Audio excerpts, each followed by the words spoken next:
Content warnings for this episode of Sekiro. Blood, gore, bright flashes, loud noises, fire, overwhelming visuals, atrophy, gunfire, burning people, and war. We're going to be seeing a lot of fire moving about in the environment, fire being thrown around. We're going to see people being burned alive, and a lot of war, very miniature battles because it's limited in scope. Please be aware, and on to the episode. Hello there. Welcome back to Let's Play Sekiro. We're going to be doing a little recap right here, right now. Isshin 様は病にて見まかられました。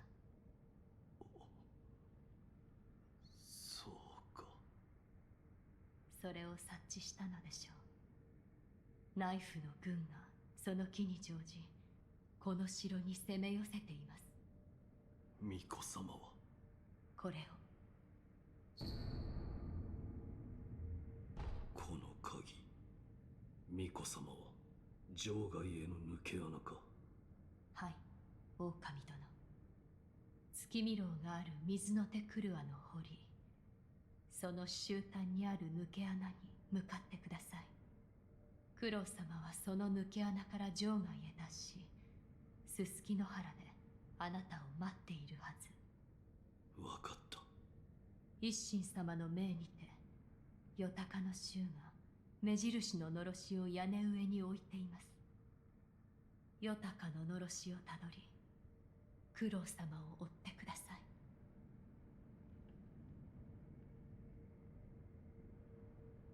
九郎様は抜け穴より場外に達しました。月見楼がある水の手クルアの堀、その終端にある抜け穴に向かってください。すすきの原であなたを待っているはず。一心様の命にて、夜鷹の衆が目印ののろしを屋根上に置いています。夜鷹ののろしをたどり、九郎様を追ってください。狼殿。なんだ。九郎様が人となる、それを祈っております。ああ。九郎様が人となる、それを祈っております。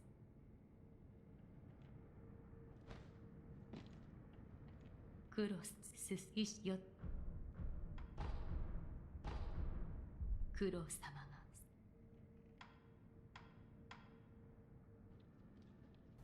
Now we have all of the gourds for the healing gourd. It is fully upgraded. We've got 10 heals, which is rather nice. I have not actually been upgrading the medicine heal, really. You can if you heal a lot. Again, I play this game so much, it's not that big of a deal for me. We're in the endgame here. Ashina Castle has been invaded by the Interior Ministry. Their red armored forces have come in, guns a-blazing. They're going to be using a lot of explosives and fire weaponry. This is known as Phase 3 of Sekiro. If you had followed the path where you obey the Iron Code with Owl, you'll never see this. You'll never see Fountainhead Palace either. This is known as the Immortal Severence path or Kuro path. For this spot, we're going to be going through and seeing how things have changed. It's Ashina Castle and Ashina Outskirts that are going to be like the big differences. The others will mostly be the same. In a few areas there will be some slight differences, mostly the look of the environment. By the way, right here is considered the best farming point in the game for getting skill points. This character right here appears to like scale weirdly. As you go up into higher new game pluses, he'll have more and more skill points. Charmless will help. It's really nice. You can farm him incredibly quickly. I was just showing there how fast you can run to him, kill him, run back, rest, and reset. It's very fast. You're going to see a lot of lone shadows around attacking. the Ashina forces are going to be fighting the Interior Ministry over dominion of Ashina Castle.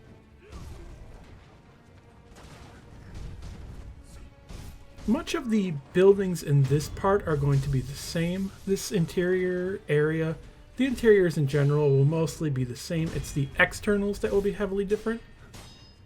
Lone Shadows, still kind of hard to fight in groups. You want to fight them one-on-one rather than fight multiple of them. Since we're in the endgame, I'm kind of unleashed lore-wise. I can mostly talk about anything other than the stuff related to the other ending path at the moment. I'll be showing it off at the actual ending of the game. I'll show that one first and then the other endings.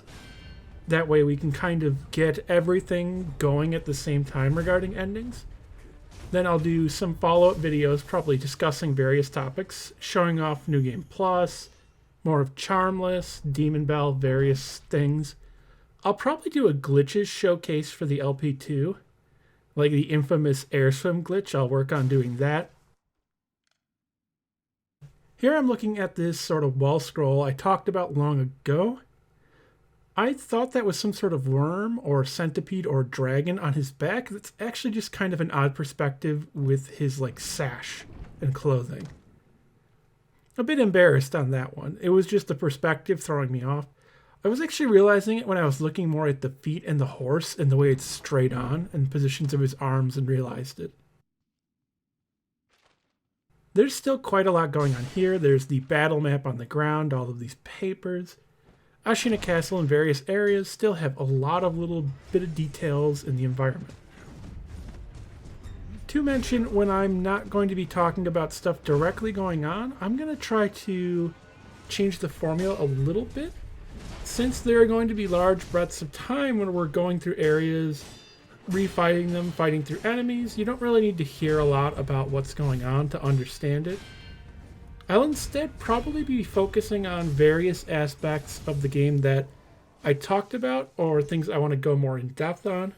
For instance, no plays.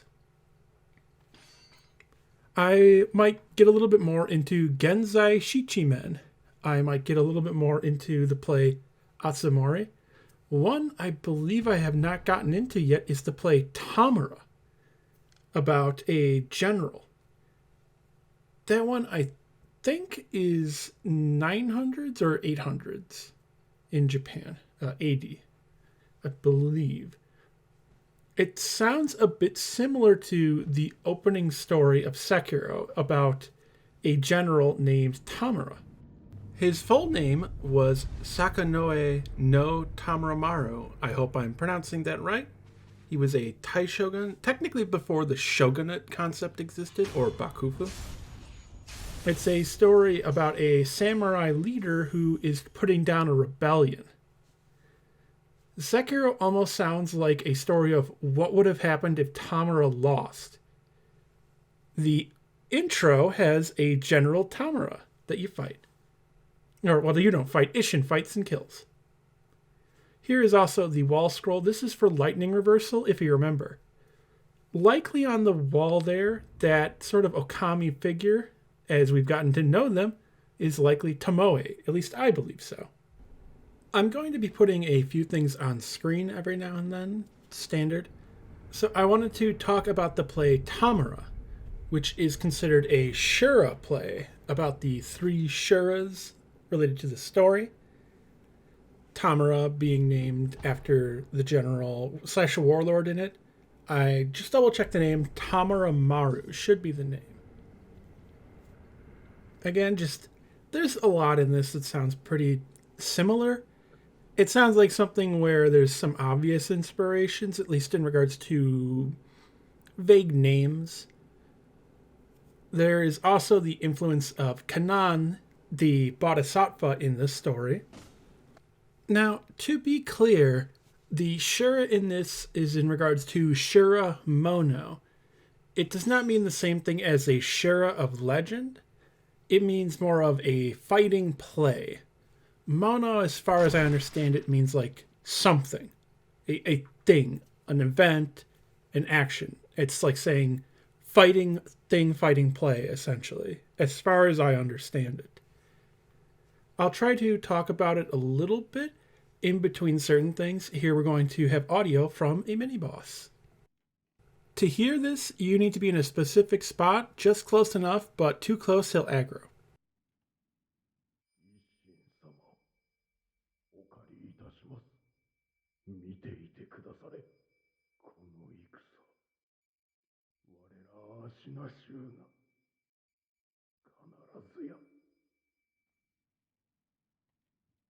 This is something that's not really explained well in the game right here. It's this little dialogue with the Ashina Elite.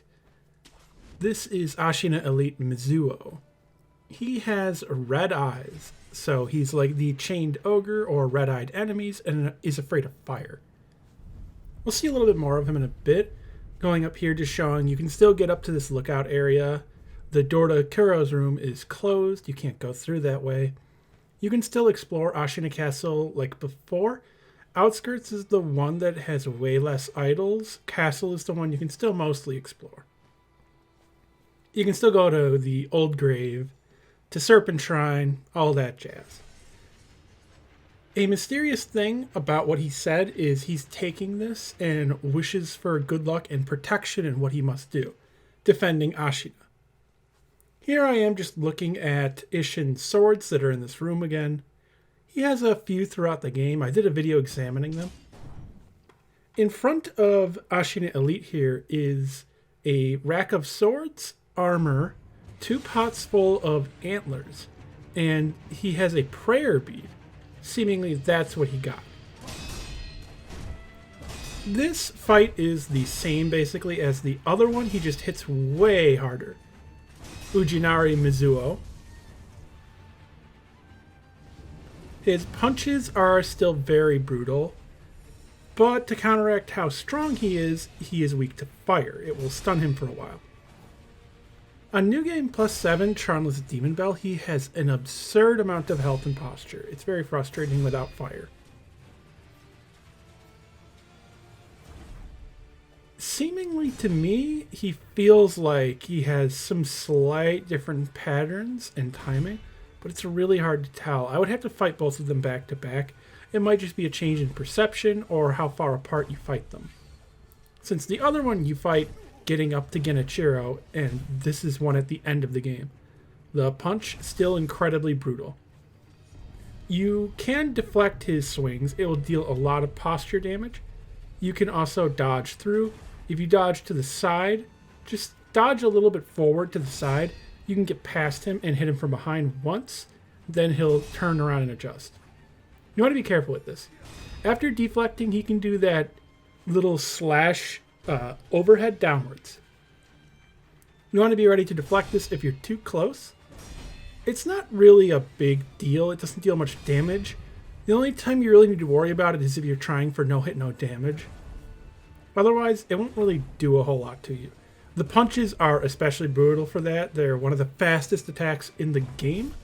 The fastest one I've found so far is actually one of Phase 3 of True Monk's sweeps.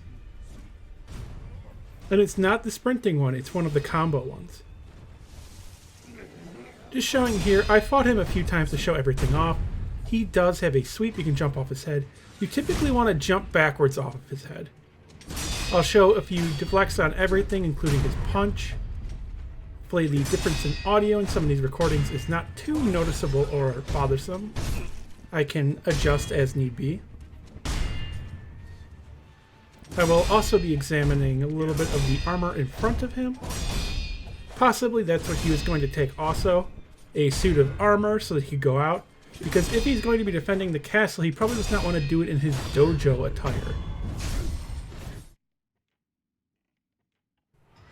As shown before, you can come from above, right here. This is if you want to get right close to him immediately. You can actually hit him as he's getting up if you come from this path. It's nice. I've not found a way yet to stealth deathblow him. Seemingly he'll detect you once you get into the room. There might be some tricky ways with jumping off of walls.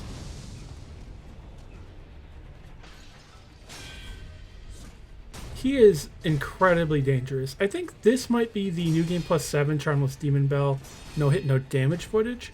I put that in here too because I used fire during that, so it goes by pretty quickly.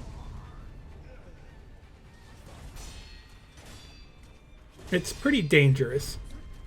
You don't actually want to deflect like the second after the first, like not the second, the millisecond after the first hit. If you keep tapping it as fast as you can, you'll actually end up blocking the second hit of his swing. Be a little bit careful with that. Probably for most people doing it as fast as they can, it'll be fine. It's just, for me, when doing that, I do it so fast, I end up blocking the second hit. This is the armor. The item, if you pick it up earlier, will be gone, so I'm not sure that's what he had. He was talking about Isshin watching over and protecting him, so maybe it was the prayer bead. There is also this little painting behind him. The prayer necklace you can get at this point is the one that contains information about the 7 Ashina spears and their importance to Ashina. So perhaps that is it, because this would be the final necklace you would be getting if you have gotten all of the prayer necklace beads up to this point. No, this might be the new game plus 7 charm. Yeah, I'm pretty sure if I use the Asha, this is going to be it. See, fire really does do a doozy here. In combination with the Yasha, it's going to deal a lot of posture damage. It's going to make him much weaker. Otherwise, you're hitting him once every now and then, and he just has so much health and posture damage on this difficulty, it's ridiculous. His scaling is just out of this world. If you time it just right, you can get him stunned from seeing the fire so he's scared. Then light your blade on fire after hitting him. He won't be burning yet, and as you're hitting him with your sword after, it will light him on fire. It's a very nice little trick. Here is the 9th prayer necklace. This should be about Robert's father, the armored warrior. It details how he was hired, that he would have to turn 1,000 blades, I believe it is. It just showed up on screen. It should be something like turn 1,000 blades away, and we'll give your son the powers of the rejuvenating waters. That is something the Senpo monks, possibly even Genichiro in combination with them, but seemingly the monks did it as their offer to him, because Genichiro doesn't really seem all that aware of the child of rejuvenation. So again, we're getting a look here. I'm going to just look around with the monocular to see a little bit more of Ashina Castle and the damage that's been dealt to it. This area has a lot of slowdown. I did not realize when recording this there was some loading going on. So this is a woodblock print of Tamura.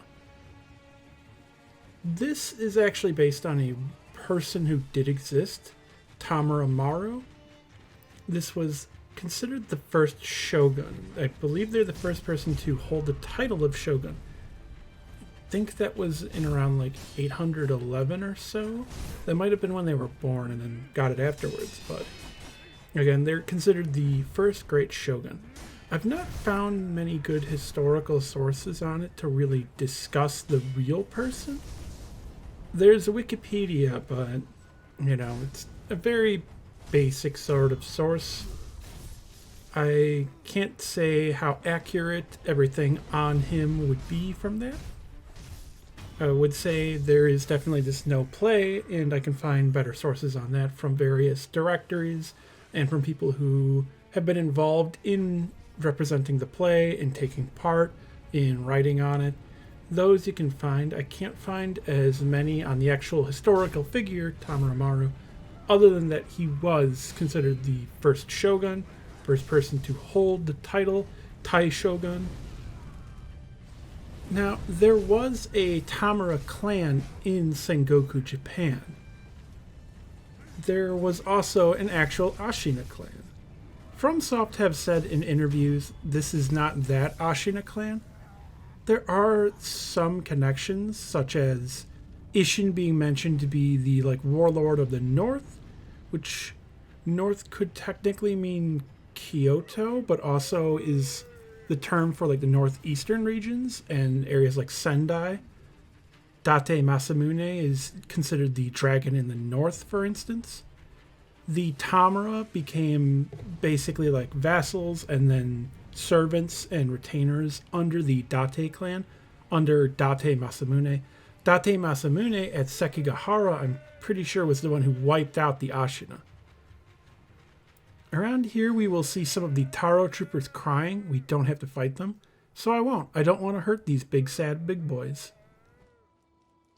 Now, given that Tamuramaro was the first shogun, or Taishogun, that would mean that he has some direct connections to a lot of things I've been talking about. He is very early on in the Heian era. He has connections to the Taira clan, or the Haika. He has connections, I believe, to the Fujiwara and Minamoto, and then would lead into the Kamakura. He has connections to the Tamura clan. I believe they are named after him. I think there's some contention over their rise and whether or not they're actually connected to him, though it might just be a coincidence in name. I'm not entirely sure. Here I am examining the Ashina clan Kamon, or Mon. It appears to have bamboo shoot leaves on it. We're also going to be looking later on at the interior ministry one. There's actually a guy on the other side of this wall talking to me. I don't know. I didn't realize that it actually sets it off right there. So I was a little confused. I'm guessing people don't generally walk into that whole area. Looking again at the Ashina flags, we'll be looking at the interior ministry one, and I'll be talking about it, how it has some parts borrowed from various different clans and daimyo. Seemingly the most basic and most obvious ones being the Tokugawa Kamon of his shogunate, the Three Hollyhock.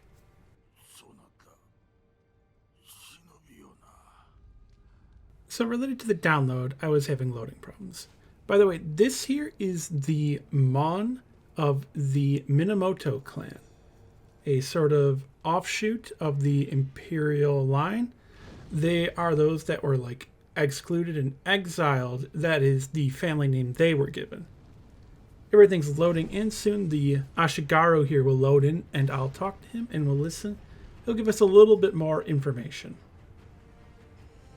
I also try resting here to see if that will reset it and make it work.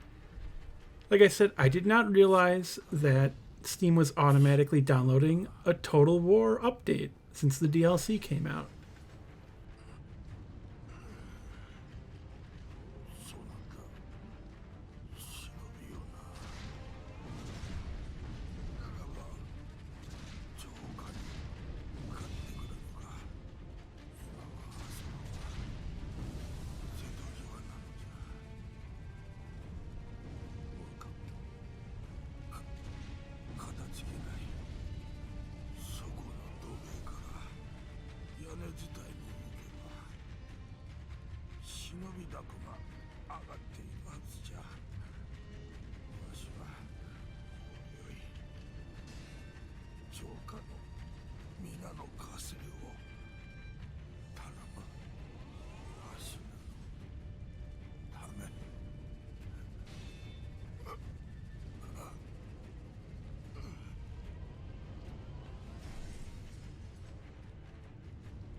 So, mysteriously, some of the Ashina Ashigaru are going to talk to us and tell us they want our help.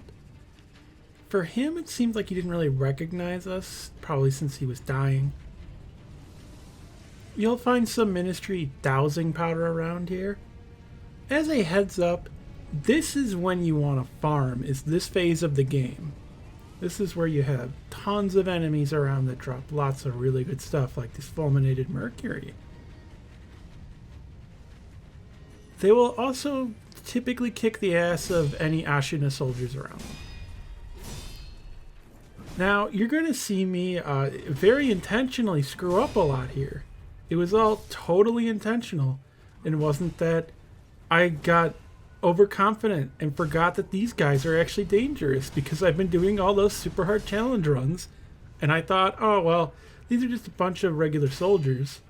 Oh, that's right, they're the dual sword guys that all are really tough and hard and strong and hit hard. They can thrust. They got guns. These are the types of baddies you don't want to be fighting. Only a little bit easier than white monkeys with two swords. You can see the symbol, the mon of the Interior Ministry on their foreheads. I have talked a little bit about that. Likely it's supposed to be either the Tokugawa shogunate or someone serving under him. There were ministries during this period. During the Sengoku era, there was an interior ministry, but if I remember right, the concept wasn't like an interior army for controlling things. It was more of like governance and economics. It kind of sounds a little bit more like some form of magistrate. Now, Tokugawa was known as the minister. I discussed also Ishida Mitsunari in relation to this. It also might just be an interior minister working under Tokugawa. There is also a less talked about character related to this. I'll try to put on screen their name now. That's right, Masatsuna Oribe. I did not have to just go and check my item description screenshots to remember that name. As far as I know, the 8th prayer necklace is the only mention of him in the entire game. He's one of the leaders of the Interior Ministry. He might be the Interior Minister if this is under Tokugawa.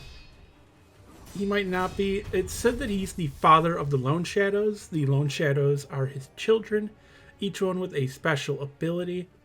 I'm not sure if the Japanese text has any of this or even a mention of this character.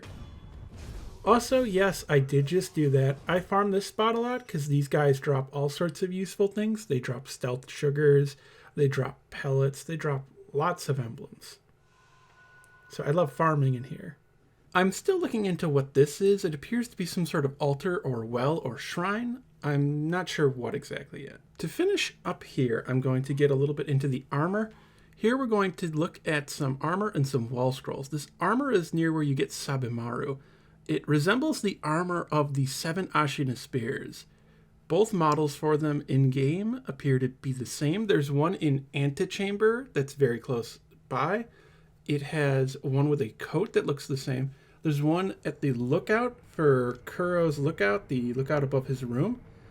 I actually thought it was orange at first, but apparently it's the lighting from earlier in the area made it look more orange. It's actually red, so it does look like one of them. Here I am looking at some of the armor sets around in the game. As you can see, this one in Antechamber is maybe the closest to the 7 Ashina spears. None of the armor sets that I've found really have the double horn that the generals have. Their armor's a little bit different. The helmet, at least. I've seen pieces that have like the chest armor and correct coloring for the generals. These ones, I'm not really sure who they are for. They don't really resemble any of the armor the bosses wear or any of the mini-bosses. Up here in the dojo are 2 sets of armor before where you fight the Ashina Elite. One armor has the double horn helmet, the other one looks a little atypical. I'm going to continue to the old grave right here, and then I'm going to get into some more story. Here are the enemies I was first testing jump kicks on to notice they were doing damage and not killing them instantly, but dealing enough damage that I could see it because these enemies have incredibly low health. You're supposed to kill them in one sword swing.